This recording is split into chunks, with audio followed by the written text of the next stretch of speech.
Welcome to my Bob Thurman podcast. I'm so grateful some good friends enabled me to present them to you. If you enjoy them and find them useful, please think of becoming a member of Tibet House US to help preserve Tibetan culture. Tibet House is the Dalai Lama's cultural center in America. All best wishes. Have a great day. This is episode 317, Bliss, Tantra, and Selflessness.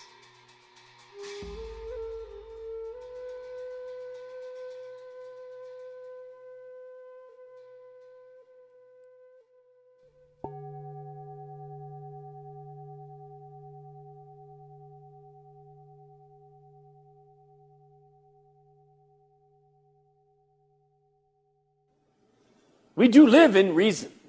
We walk and talk. We stand upright. We live in reason. It moves us around. So this inference of selflessness is no joke, and it's not very difficult. I think everyone can understand it. And it's crucial to Tantra. So Tantra uses, by having recognized selflessness, based on the realization of selflessness, thereby recognizing the constructedness of all senses of self. The conventionality, conceptuality, relativity, imaginability of all senses of self. The tantric practitioner then takes responsibility for their sense of self and recognizes that it is I, in fact, who construct my sense of self. It is not that my sense of self is sort of corresponding to an objective reality of self, because there is no objectively established self, intrinsically real self. So therefore it is I who shape my sense of self. If I want to have a sense of self as an inferior, messed up, paranoid, freaked out being, then I am constructing that self. If I want to have a self of being a Buddha, of being compassionate, then I can construct that self. In the case of the Tantra, the practice is to construct a Buddha self, to imitate the feeling of being a Buddha, meaning, and what is a Buddha but perfect wisdom and compassion? Simultaneous perception of total emptiness, total freedom, with total goodwill towards all beings, total responsibility for the happiness of all beings, therefore a total radiance of bliss toward all beings. So the divine self is a self that radiates from a source of total freedom, total openness, radiates total bliss. Love to all beings in the form of total bliss. And in tantric visualization, there are many ways of visualizing that, in the sense of, light rays radiating out from your heart center and suffusing all beings, clearing away all darkness within them, making them glow and radiate like rainbows, and then making them feel joy, and then the energy of their joy radiating outward in light and coming back with those rays and re-energizing one's own bliss more and creating a circuit of endlessly mutually feeding bliss and radiating out to all other beings and radiating back from them. And then all this radiation pleases all Buddhas and Bodhisattvas, whose pleasure radiates out as more light rays and rainbow light rays and radiates out more bliss and builds the diamond realm of the Vajra Mandala, of the world as seen from the point of view of enlightenment. And those are imaginative visualizations, of course. Now here is where you see, this is now the only reason, this number 3, the shifting of ordinary ego sense, of ordinary self-image, ordinary identity, to Buddha identity in the process of tantric meditation. This is the reason, this is the only reason Tantra is esoteric. Tantra is not esoteric because they're doing some weird things in the back room. Anybody doing weird things in the back room is a corrupter of Tantra. Tantric yogis, when they're really ready for it, they go downtown in a yabyum position, and like Naropa did, with his consort wrapped around him. Well, and I shouldn't say only Naropa did. Mrs. Naropa did it too. And they went downtown. They ran up and down in Benares, all wrapped up. They just were so happy they stayed in sexual union all day and wandered around town like that. And the people thought this was extremely imprudent and impudent. And the Brahmin priests came out, and the local people said, this is creepy, these people are demons, they are like sick, this is obscenity, and they burned them at the stake. The couple was not deterred by this and remained in the Yab-yum position.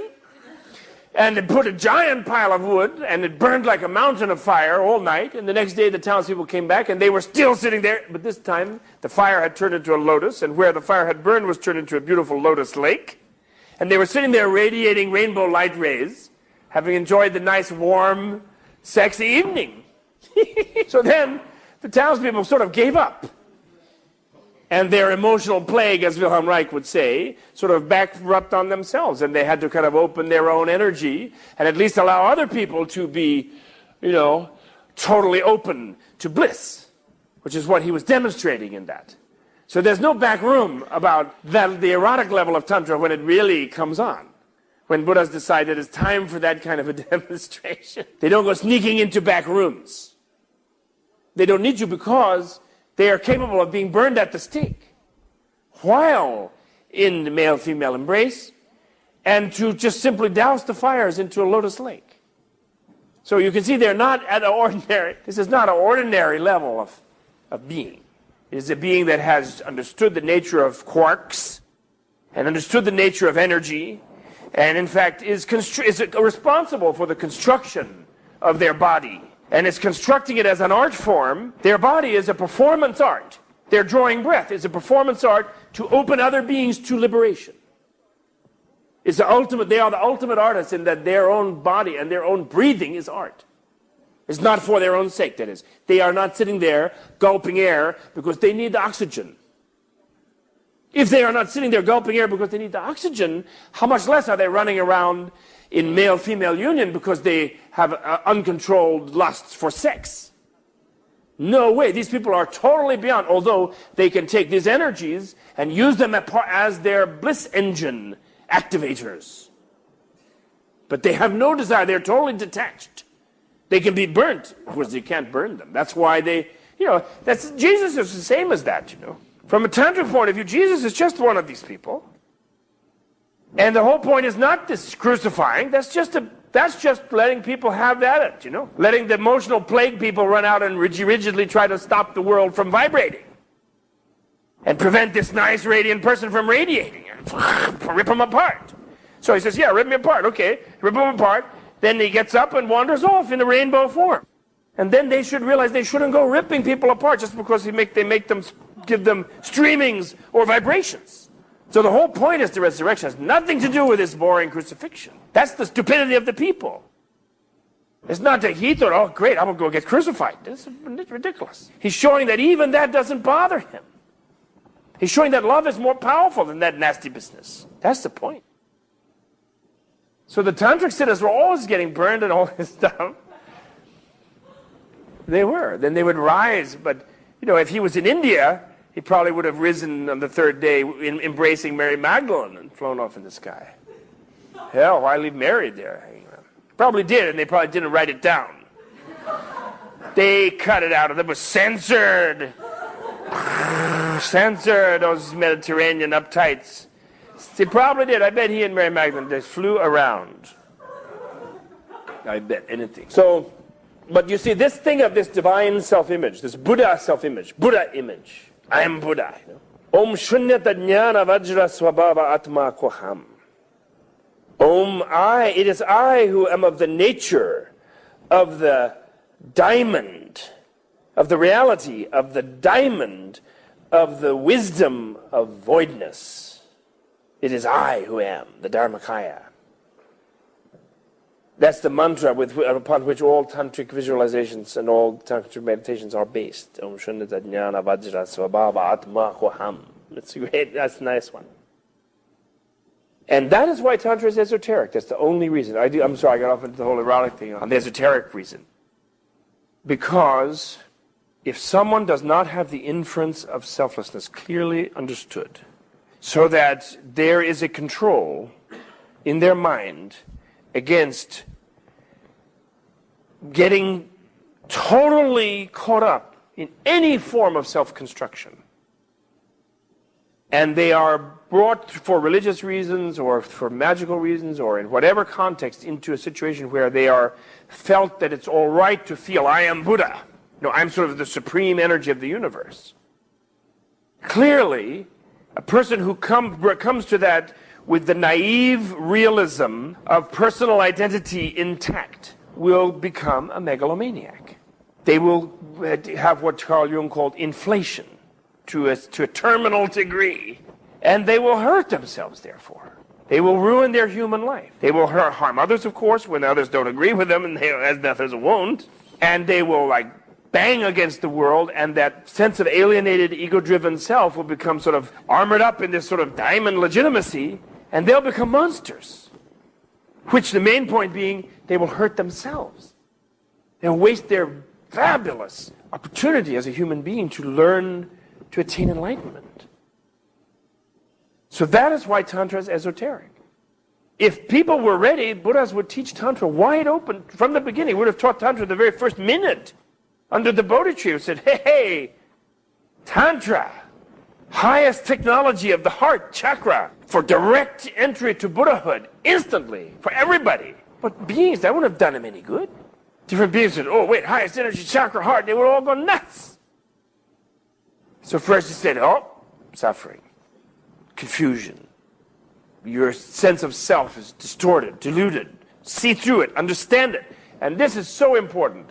If anything you remember from this introductory survey in Buddhism, Buddhism sees the source of all suffering as ignorance and confusion. And therefore, the beginning of Buddhism practice is not sitting on something. It is not getting some gimmick or saying some prayer or something like that. The beginning of practice of Buddhism is understanding something. This idea that it's some non-rational thing, you're going to go sit and shut your mind off, throw your mind away and all this crap, it's a bunch of bullshit. The teachers who have taught that are bad teachers. There will be on them all the people they have confused and whose time they have wasted, whose human, precious life moments they have wasted. You don't need Buddha to tell you to be stupid, not to think. You are not thinking, and we have been stupid from time immemorial. And all the Buddhas have said so. The Buddhas have come, and the Bodhisattvas, to help us understand what is going on, where we're going wrong. We can understand. We have to understand where we're going wrong. Being non-conceptual, even if there is a stage of non-conceptual meditation, for example, where it can be helpful and useful, it is entered through a concept of being non-conceptual. To practice non-conceptuality, you have to have a concept of what is conceptuality and not conceptuality. And therefore, separate yourself and disidentify from your stream of conceptualities. It's totally conceptual. So this idea that has been popularized to exploit naive people who are tired of being overeducated and thinking too much about senseless thoughts such as, 2 and 2 makes 5, 4, 3, 7, algebra, geometry, trigonometry, chemistry. And they're sick of thinking. Just shut off your mind and just sit there and don't think ever anything and you'll be fine. This is a lie. Buddhahood is not achieved by being lobotomized. The Buddha's third eye is not covering over a drill hole that he went and he chopped off his frontal lobes. Buddha is using his frontal lobes even better than anybody else. Buddha's frontal lobes are so overactive that he can predict all of beings' future lives in specific detail without mixing them up. What will happen to them if they think and what will happen if they don't. And therefore he can help them into a better imagined universe, which he can imagine, which is a universe of enlightenment and perfection. When a Buddha thinks, it changes the universe. When a Buddha thinks it is a living being. You or I think, I wish someone would go to the Gulf and take Saddam Hussein and strap him in a jacuzzi full of Vaseline and give him a DMT suppository for a couple of weeks. And then put him back in his tank. See which way he heads. But if Buddha thought that, it would happen. 3 medical bodhisattvas would arrive on Saddam Hussein's doorstep. Maybe they'd be feminine and all dressed up, and Saddam Hussein would go, and put on his silk suit, and wham, they'd have him wrapped into a jacuzzi in about 2 minutes. And the man would be surrendering within a half an hour. Unfortunately, Buddha is not doing that, I guess. So if don't, it's complicated, of course, because certain understandings can be misunderstandings. Ignorance is not just a not knowing, it's a wrong knowing. But we can understand that. We have to understand what we're doing. We do not buy something in a store. You do not even buy a shirt unless you understand that it is of quality, that it is worth its price, that it will not be on sale in 2 days, that it is like not going to fall apart in a week, that it is not made by slave labor, that it is not made by some creepy like communist dictator, that it is not made of human hair, that etc., etc. You investigate that shirt and then you buy it or don't. Do you care more for your wardrobe than for your soul? For your enlightenment? Do you go off and just don't think and go, duh, do this and that practice because somebody looks cute? Has a nice looking robe? Give me a break. A shirt you can throw away if it's a bad shirt. If it has fleas, you throw it away, take a bath. If you spend 10 years meditating in a wrong teaching, you have wasted precious human life. You earned yourself over hundreds of thousands of lives. You have thrown that away. That's beyond any amount of money. That time. That human lifetime. Life moments. You follow any old jerk who just says they have some certificate or something against your own intuition and against your common sense. And you have wasted, and you have harmed them. Because teachers have a grave responsibility in the Buddhist point of view, because precisely understand sort of the educational nature of the Buddhist universe, especially the Buddhist human life form. If you understand that, then you understand that to teach is a grave, grave responsibility. And if you teach, and in teaching, lead people into wasting their human lives, it's just as if you give people the Dharma, if you can help people understand one verse of the Prajnaparamita, form is voidness and voidness is form. Form is not other than voidness. Voidness is not other than form, for example. That is the greatest possible thing that you can do with your life. It is said. It is the greatest thing you can do for another being. It is said. But by that same token, if you wrongly teach them, then that is the most harmful possible thing you can do to a human being. Shooting them is better. At least they die with a sort of level and intact, And then they'll be reborn in the same intact level. If they come to understand, let's say, that form is nothingness and voidness is nothingness, and that they should first obliterate their thought train, and second, then they will enter into a state of obliterated liberation. And tell me if you have, any of you who have practiced, if you have not ever caught yourself thinking that as you sat there deeply, as the blows rained upon your back, and as this and that took place, and as this and the other happened, that maybe someday you might suddenly flip out and not be there, and everything would be a white light or something, and you wouldn't even be there. Suddenly, finally, thank goodness. And tell me that you weren't thinking that that's what your enlightenment experience was going to be like. Somehow to disappear, scot-free from all connections. Tell me, honestly, that you never thought that's what you were doing. I'll tell you, I thought I was doing that. I was sitting there grating my teeth in Tibetan temples and different things, waiting to disappear. Wishing to, pushing to disappear. Because I thought nirvana was a disappearance. Because I was taking nirvana, I was taking non-conceptuality, I was taking these things as corroborating my intrinsic American materialism that the mind does not exist, that it's an illusion, and that nothingness is the ground of reality. My sort of embodiment of our cultural modern existentialist soul death that we all worship, according to some great Buddhist philosophers in Japan anyway, who think that that's our, since Descartes' time. So I hope that this makes sense to you. Not because, I'm not saying that, if I keep saying this enough times and loud enough or whatever, that I hope you remember that I said it. That would be useless. And I hope I'd be happy to argue with anybody about it. But I hope that you can understand that. You should understand that your understanding is itself, it is your enlightenment. In Abhidharma, there are 7 omnipresent mental functions, or 5 actually in the more usual system. And 2 of those 5, one of them is samadhi, called samadhi, and one of them is called prajna. And these are omnipresent in every being's mind. Prajna and samadhi. That's not prajna paramita. That's not bodhisattva samadhi. But it is concentration and it is insight. It is wisdom. It's little moments of it. It's the seed of what will be your Buddha prajna, your Buddha wisdom, and your Buddha samadhi.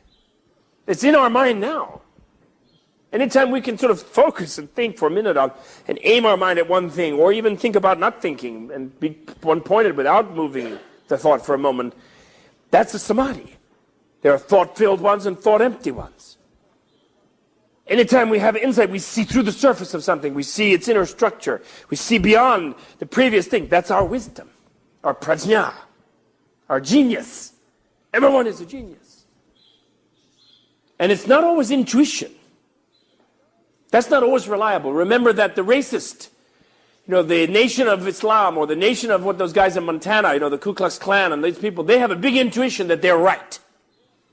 That white is great. They have a big intuition about whatever they have. They have intuition God told them to go out and kill infidels. So intuition just sort of urges, impulses, can be very mistrustable. And reality can be reasonable but very counterintuitive. So I really hope so. Anyway, so back to Tantra. And this is why it is esoteric. That's the only reason. Really, it is not because there's some gimmick. There's a secret thing, a little thing you get in initiation, a little feather, a little crystal, a little tap on the head by this Guruji or that Guruji, a special cup of tea, some mantra, and you say that and zap, you're Buddha. And we wouldn't therefore want to give it to everybody before we charge them enough for some such bullshit. The great teachers have total compassion. If there was such a thing, if there was a little mechanism, or gimmick, or one mantra, or one practice, or one mandala, or one vision that would go Buddhahood, they would have given it to everybody. They'd be out there like Moondog in Times Square, spreading it. Because the being who is really enlightened feels other beings as ignorant, and their coming to freedom and enlightenment is them coming freedom to enlightenment. So they're not withholding it. It's not a commodity. But it is esoteric because the misunderstanding that can take place about Buddha pride is very destructive. It leads to megalomania. It leads to fanatic inflation. And in groups can lead to very dangerous kind of in-group fanaticism and destructiveness towards non-members of the group and so forth. It's very dangerous, that kind of pride. It leads to, of course, contempt on others. That's the only reason, though. Anyway, having a Buddha, practicing the Buddha confidence, the Buddha pride, the Buddha identity is one of the great beauties of Tantra. See, the perception of the ordinary, in Tantric practice of visualization practice, the first level, which is imaginative practice, there's no sin, there's no evil. The only negative thing is the misperception of ordinariness. The misinvestment of imagination in the routinized universe. So the perception of things as ordinary things is changed by the revisualization of the universe, and the misperception of the self as an ordinary self is changed by the revisualization of the self as a Buddha self. And that's it. That's all it is. There is to it. Then fourth, of course, and this is now really the bottom line in Tantra, the fourth characteristic of Tantra is what is called the actual perfection stage yoga.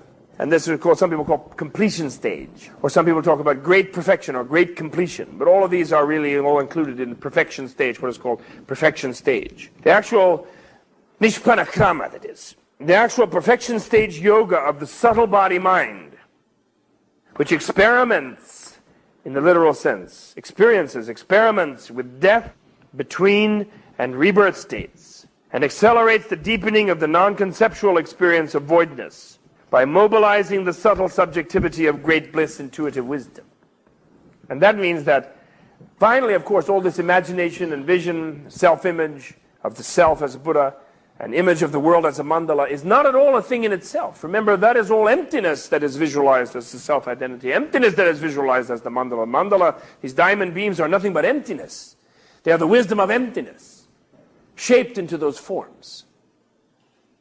So the point of all of it is not at all to sit around in a purified world, in a sort of fantasy world apart from the world. Not at all. But the point of creating that environment, of anticipating the vision of Buddhahood, is to then enter into the yogas of actually achieving Buddhahood. And here's where the heavy retreat work comes in. Here's where Milarepa went into caves for 40, 50, 60 years.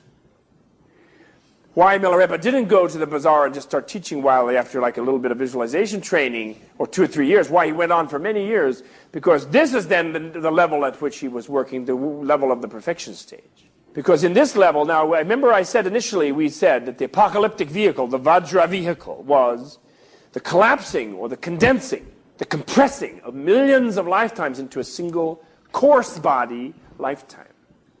Right?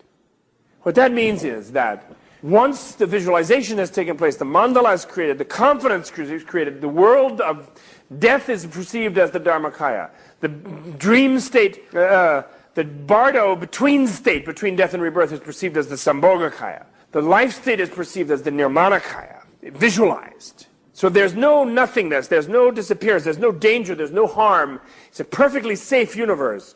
The creation stage is there to build. It's a safe self, it's a safe universe. One's inner sensitivity, one's inner chakras, one's inner emotions, one's inner vulnerabilities can be totally open, therefore, in such a safe, diamond-guarded environment.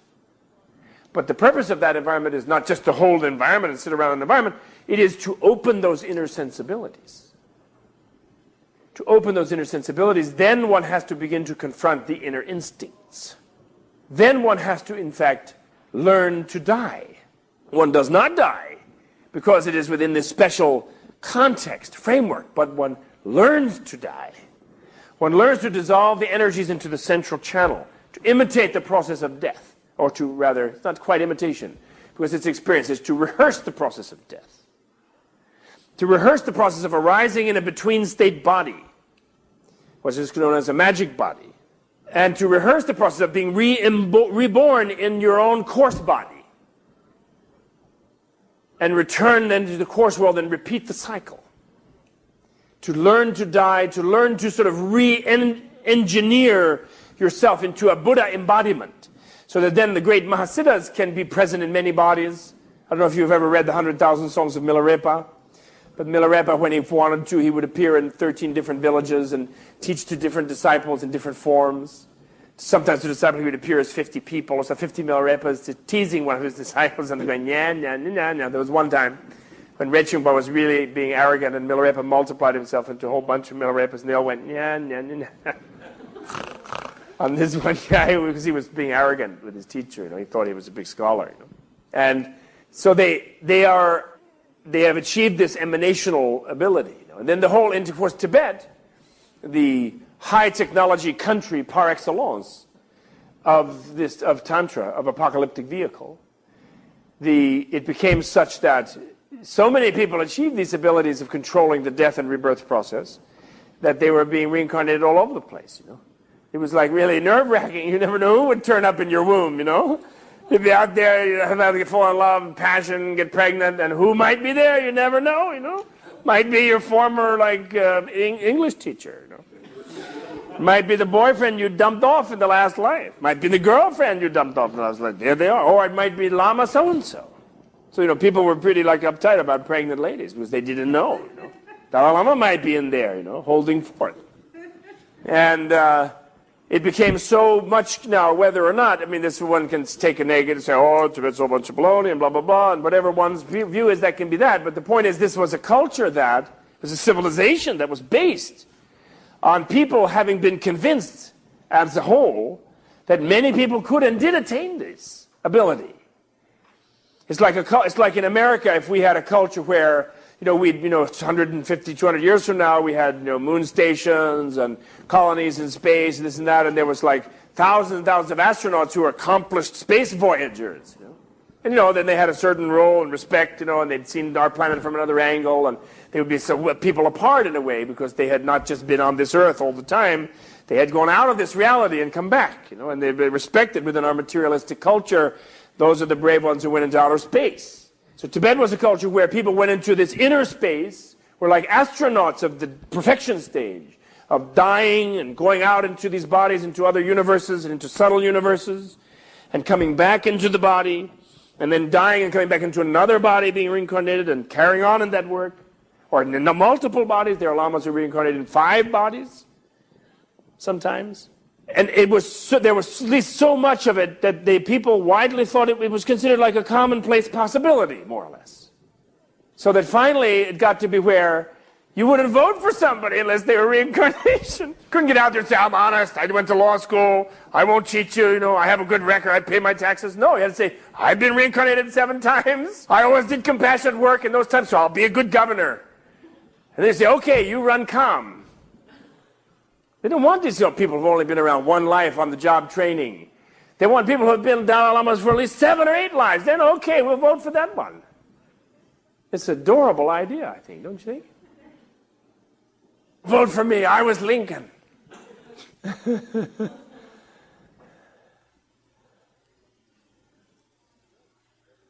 Tibet was, therefore, this was the greatness of Tibet. And Tibet was such a magical, I don't mean to go off into one of my favorite subjects, although I gave a lecture at Penn University today. I was very triumphant. I was very happy about it. I gave a quite a good lecture this morning, 11 o'clock at University of Pennsylvania, for an hour and a half to the Devas. Actually, I was lecturing the Devas. As some of you here, if you're academics, you may know that University of Pennsylvania is a nest of Sanskritists. And we call them, in the trade, we call them the Devas, which means the gods, the Brahmin gods, And there's a lot of really, they're mostly Dutch or German or, Swedish and some few Americans, French, and sort of, real like old-time philologists, and Sanskritists, and they're doing Vedas and doing all this Indo-European philology and all this kind of thing. And I've known them for years, and they know me as a sort of, funny Buddhist, And, the Devas always think about the Buddhists, they're kind of like concerned to them because Buddhists are so egalitarian, and they're not into the caste system, and they don't believe in creator gods, and they're kind of like, they were, of course, the spice of India. Only when Buddhism was alive in India was India really a jolly place. Once the Muslims came and destroyed the Buddhists, it was not a jolly place anymore. It was the sort of Buddhism kind of introduced sort of like holes in the fabric of the Indian collective, like these little gaps and holes where individuals could slip through, and women could get out and like attain enlightenment, things like that. So anyway, I've seen them over the years, and then today they invited me into their seminar to give a talk on Tantrism and Tibet, and something like that. And I just gave this talk about Tantrism and Tibet, a little bit in this vein, but yet a little more academic, But they really dropped it, They dropped this kind of like, what is all this marginal Buddhism business and all these weird Tibetans, and it was a real breakthrough actually. I was very pleased. Excuse me, I don't mean to say that, but I really was delighted. It was something like talking to Brahma and Indra or something like that, and getting them to remember which program they really have been on for 1,500 years. No, really. Because Indologists like to pretend that... There's one book on Indian philosophy that is so funny. It says, well, the Indians are basically activists, We are not these world-negating, passive, nirvana, obliteration-seeking like the Buddhists and the Jains, We're activists and Vedas, We went out and we sacrificed cows and we fought wars and now we're doing again. We're ready to beat up Pakistan any minute and all this. And then, that Buddhism business and all that world-negating and transcendent stuff, that was just a momentary flirtation in the Indian soul, and our mainstream is activism. Now, this guy's sort of a neo-Western guy, professor, famous Indian professor, great intellectual. And on the very page where he says that in his book of philosophy, there's sort of a time frame of the great Indian philosophers that he's talking about. And there's a couple in 400 BC. These are Brahmins, commentators on the Vedas. And then there's a couple in 800 AD. And then a few more coming down to about 1200. Then the Muslims wiped them out. So this brief flirtation of the Indian soul was from 400 BC to 800 AD. A mere 1,200 years, in which Buddhism was mainstream India. There was no side issue. They were the establishment. They were the universities, the libraries. That culture that Tibet has preserved and refined and that makes Tibet such a fantastic thing. What it is not just Tibet. I mean, sure, they're great, but what they have is the treasures of ancient India. Really the stuff Indiana Jones really wants. The elixirs, the recipes for the elixirs. The inner high technology, the moonshot instructions. The Indians did. They were the great sages and scientists of the ancient world. They definitely were. Indian science, back when, the Greeks, with their olives and goat cheese, the Indians were out there, in between delicious dinners of mango and many things, and vegetarians already long ago. And they were they decided that physics was like plebeian, chemistry and these things were secondary. The powerful science was the mind science. How to transform the mind, how to die and leave the body, come back in, doing all this stuff. That was India's thing, which we now today are just barely waking up to. We still don't, in fact, there's no funding at all.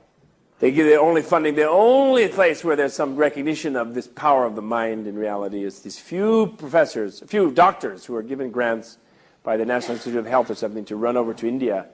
But do you think they're given a grant to run over to India to figure out what an Indian yogi really thinks? Or how an Indian yogi is trained? With our Western arrogance? No. Do you know what they do? Not just blood pressure, my dear. Temperature. I knew this one guy, he claimed he had used a rectal thermometer on over 1,000 yogis. This is West meeting East, let me tell you. Oh, Guruji, let me see now, when you're in Samadhi, let's see how much your temperature is. It's really terrible. And do we care what you... And then the Guruji can lower his body temperature by 15 degrees in 2 minutes or something, Then they go stick a couple more. But no, how does he do it? What is in his mind when he does it? No, nothing. Nothing. No interest. It's pre-modern. Anyway, that's a digression. I'm sorry. But so anyway, these four things are this is of the perfection stage yoga. This is really what the Tantra is really about. This is really it. And it's not such a remote thing, actually. As I say, a whole culture is still alive in the middle of the most dreadful circumstance of being invaded in its homeland and holocausted, genocided in its homeland, and eking out a living in the diaspora, running around here and there with nothing much to show, nothing much to call home. And still it's thriving. It's joyous. Westerners who meet that culture in Nepal or in India, although they're refugees and although they're so poor, find great solace in meeting them. It's like a homecoming to the Westerners who come from this great land of wealth and confusion. And that's because it's a culture in which this inner science, inner knowledge was placed in the center of the culture. It was sort of the purpose of life. People were mindful of really what is the purpose of life. To learn to live and die before we die without knowing how. Which would just be depressing, of course, if it was so terribly difficult. But since it isn't that terribly difficult, it's rather cheerful. But it kind of, I like that review of the Dalai Lama's book I thought was so great by that cardinal or bishop or whatever he was in Milwaukee, where he said he used the line from Rilke. He adapted the line from Rilke. The famous line when Rilke saw Michelangelo's David. He said, "I must change my life." It was the last, on seeing Michelangelo's David, it's a poem of Rilke's, and his last thing was, "I must change my life," when he saw this sort of classical notion of man, somehow presented by Michelangelo. He said, "I must change some sort of spiritual thing about it, of breaking toward freedom that the Renaissance had. I must change my life." And he wrote, the review is entitled, "We Must Change Our Lives." Well, it definitely does come upon one a sense of changing one's life. Because how much we do waste, really. Taratuku is wonderful that way. He likes to sit with a group. Taratuku used to do it where he would sit with a group and then we would sit and we would sort of think together. Inventory our time, the hours we spend in the day, that we have spent in the year, that we have spent over the decade, that we have spent since youth. And what were those hours directed towards? How many hours were just to feed the body? How many hours were to house the body? How many hours were spent to transport the body here and there? How many hours were spent sleeping to rest the body? How many hours have we spent talking here? But anyway, when you add it all up, how many hours were invested in that inner spiritual core, that place of generosity, justice, patience, energy, meditation, and wisdom? Those hours that were invested in the diamond body of one's Buddhahood, of one's freedom, of one's love and compassion. Measure them, add them up. And it's scary, really. It's a little, it's not scary, but it's galvanizing, actually. Then how many hours are left in life before it ends? Of course, there's no certainty. It could be very few. It could be quite many. But at this rate, how much is likely to be directed in the direction of that which I will take with me, of that which will be real, which is really me? With what am I identifying? Am I really just living this life's purpose? And what is the use of investing too much effort in this life's purpose? Since it only ends, the fruition of that investment ends with the end of this life, which could be any time. And considering that I already put millions of former lifetimes into creating this life as a magnificent human life endowed with intelligence and compassion, and born in a location in proximity to the teachings of enlightenment, of freedom. I have invested so much in that. Am I honoring the investment of all of my past lives that I put into that to be here now? Or am I wasting it just munching away here, snoozing away?